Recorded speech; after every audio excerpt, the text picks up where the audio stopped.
Hello children, welcome to the YouTube channel Guru of Social. Today's our topic is about class 6 Penamakuru, to be continued with the subheading vegetables. So coming to the topic vegetables here, now it's a time to find out which lands are suitable for growing the vegetables.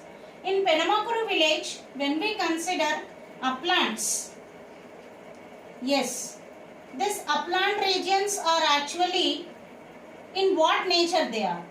Sandy nature. So they are called as Meraka or Garuvu Bhumulu. It signifies that they are rough in nature. So these lands are actually referred as Meraka or Garuvu Bhumulu. So these lands are preferred by the farmers to grow the vegetables among these lands. And coming to the another terrain we have to discuss, that is about low-lying areas. In previous topic we already discussed that low-lying areas are called as palam fields. Yes, these palam fields are having good irrigational facilities. That is why the farmers have been preferred to sow paddy, salva and enjoy the high yielding capacity of the paddy in monsoon season. But what happening here, sometimes other than the monsoon periods, when June to October we preferred monsoon periods, arrival of rains, the irrigational facilities are good. But when the farmers are trying to prefer even the second crop also to be sown paddy among the palam fields, sometimes the irrigational facilities may not be sufficient among the palam. So when the irrigational facilities,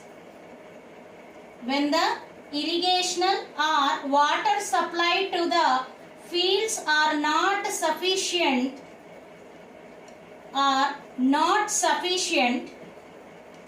for the second paddy crop in the same year, what happening? The farmers are taking the decisions of growing vegetables even among the low-lying areas or palam fields. Now after that we have to discuss usually what type of vegetables they are growing here.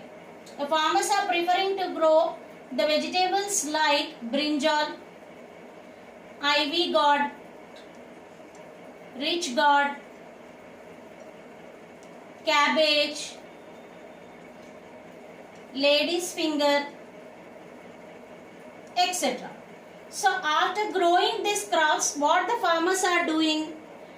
They are going to the nearby Buyuru Raitu Bazar, which is far away distance of 3 kilometers from Penamakuru. So they prefer Buyuru Raitu Bazar to have the sale of their vegetables in the nearby Raitu Bazar market of Buyuru. And it's a time here to discuss about what actually happening in the summer. In summer season, the farmers are preferring to grow or cultivate jiluga or pilli pesara. These crops actually they belong to the family of pea family. So why the farmers are preferring jiluga or pilli pesara to be cultivated among the upland areas or the low-lying areas in Penamakuru? Yes, the purpose of cultivating jiluga or pilli pesara among the uplands and low-lying areas of Penamakuru, the main reason is they belong to the pea family, which are even called as leguminous green manure crops. Green manure crops. These leguminous green manure crops, when they are cultivated among the uplands and low-lying areas of Penamakuru, they will help in improving the quality, which you call it as fertility of soil, and these Pilli pesara or jiluga are having even the nature of fixing the nitrogen among the soils. They will fix the nitrogen in soils of Penamakuru, which is helpful not only to improve the quality of the soil, they are fixing the nitrogen in the soils. By fixing nitrogen, what is the advantage for the crops which are grown in these soils of Penamakuru? Nitrogen will help the soils to strengthen themselves. First of all, the soils will be strengthened. These strengthened soils will automatically generate the power to the crops to grow well, and then it will help the crops in food processing, and even it leads to the nature of high yield, etc. And even after cultivating the crop, after a period of 30 to 40 days of time, they will plow back, the farmers will plow back the same pilli pesara or jiluga among the soils. They will not remove children, they will not harvest it, they will not cut off that. They will plow back them into the soils. What for? So that the soils will have one more advantage to enjoy the nature of retaining the moisture for long period of time. Are you clear up to this, everyone? What we discussed first, vegetables. Immediately to focus on the lands among uplands which are called as Meraka or Garbu Bhumulu. The farmers are preferring to grow the vegetables. This is about uplands of Penamakuru. And low-lying areas which we have already referred to them as palam fields. They are also used to grow the vegetables by the farmers. But when there is no proper irrigational facilities to grow or to raise the second paddy crop among those low-lying areas of Penamakuru, the farmers will take the meanwhile decisions instantly and prefer growing the vegetables. So what kind of vegetables they are growing also I have listed. And coming to the point, after getting the final stage of the vegetables, they will prefer the nearby Raitu Bazar of Uyuru, which is 3 kilometers far away from Penamakuru. Then after we discussed what's happening. So in systematic order, we are preferring how they are growing the crops depending on the seasons. So seasonal crops like monsoon crop like salwa we discussed, like winter crop season dalwa we have discussed, what actually we are making the preference to grow in summer, and how we are preparing the lands or the soils of Penamakuru in the summer for the upcoming and making the lands to be ready for next crop, and even how the same pilli pesara or jiluga are being plowed back into the soils. What are the benefits? Are you clear? Now here it's a time to discuss about archots. Children, archots means we already said that the land which is used to grow fruit bearing trees. Yes, the land which is preferred to grow fruit bearing trees. So which lands are actually selected by the farmers of Penamakuru to develop the archots? Yes, first of all they have preferred the banks of river Krishna. Banks of river Krishna. Also uplands of Penamakuru village. Yes, what are the upland areas actually distributed among the north direction and west direction? So these uplands are being preferred by the farmers as well as among the banks of river Krishna. This can be called as banks, means The land portion which is adjacent or near to the edge of the river flow or side of the river. Okay, so the banks of river Krishna as well as the uplands of Penamakuru are being preferred by the farmers to grow the orchards. Are you clear? So what are orchards we have defined here? Very clear that land is used to grow the fruit bearing trees. So here what they are telling, what kind of fruit bearing trees they have grown here? Yes, guava, sapota and papaya. Because they will consume very less water. They will consume very less water depending on the nature of the soils distributed among these areas, as well as depending on the availability of consuming less water by these preferred fruit bearing trees. The farmers have took decision of growing them. And what they are telling here, they are trying to describe the nature of the soils here. When they are taking the nature of soils which are distributed among the banks of river Krishna, they are telling that maximum sandy soils are being seen among the banks of river Krishna. Sandy soils means we already said they are rough in nature, they are less fertile, they don't have the nature of retaining the moisture, etc. But the trees, the fruit trees which they are growing among these lands of river Krishna banks, the roots of these trees will go very deep and penetrate into the soil. So what happens when the roots are being penetrated very deep or going very deep into the soil? They will take the deep layers of the river Krishna to draw out the water and supply to the trees. So because of this nature, the farmers are very clear of growing the fruit bearing trees among the banks of river Krishna. Are you clear about the orchards here now?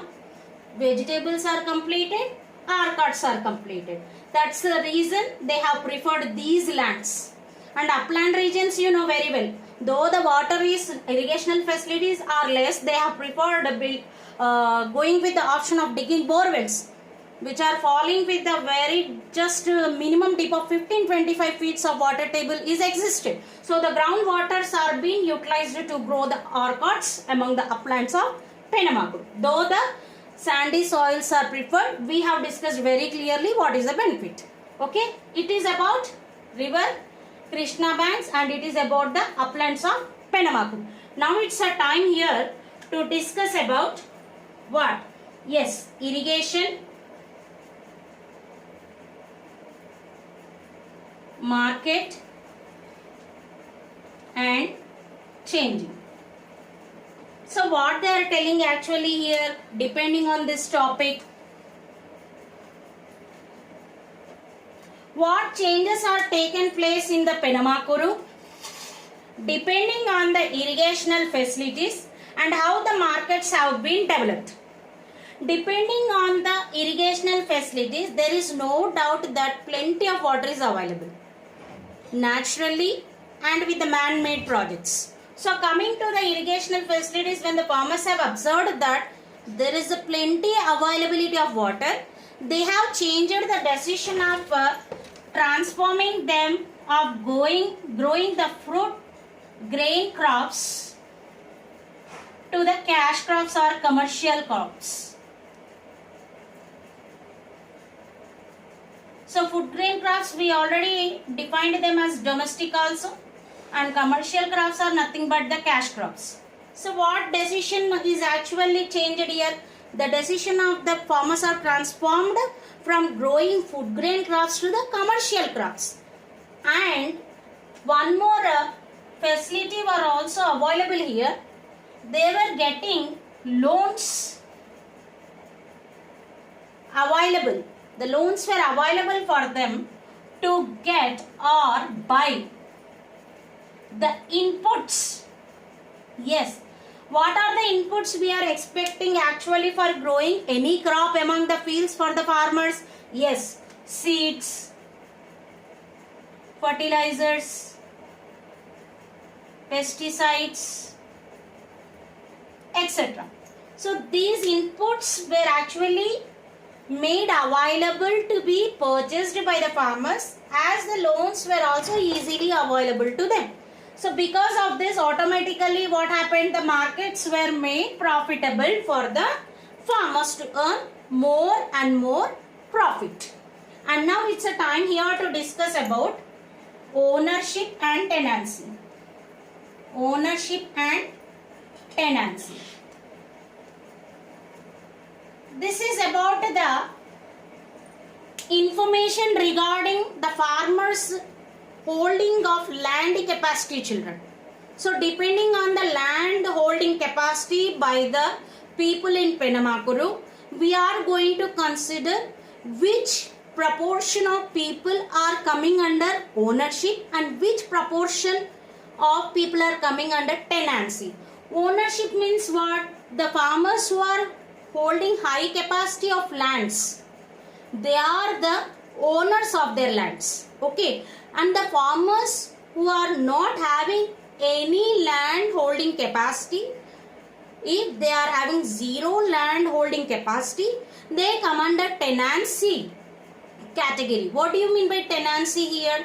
The farmers who are not having the land hold capacities, they are taking an option of to work as laborers in the other lands of the farm owners, or else these zero land holding capacity people, the second option is preferred to take the agricultural lands on lease or rent, and they prefer the agricultural factors or to cultivate the crops.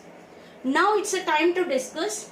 Almost some 750 families are living in Penamakuru, children.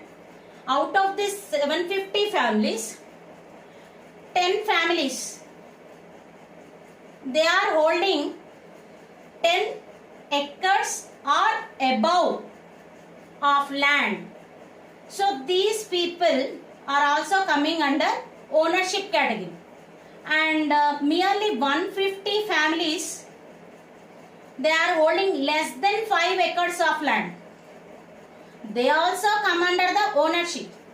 150 plus 160, almost 160 families are falling under the category of ownership who are holding minimum or maximum land holding capacity. But the remaining, out of 750, if you remove 160, the remaining families, they are having zero holding land capacity.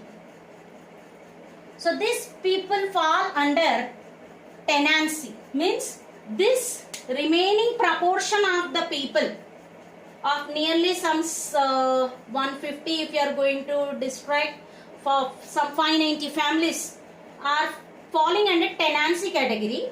These people, first option, they will prefer either to work as laborers in the ownership lands of people, or else they will prefer to take the land for lease or for rent and prefer the profession agriculture. Is it clear? So these are the topics for today which we have communicated. If you are having any doubts, you can put that doubts in the comment box. I am going to clarify it.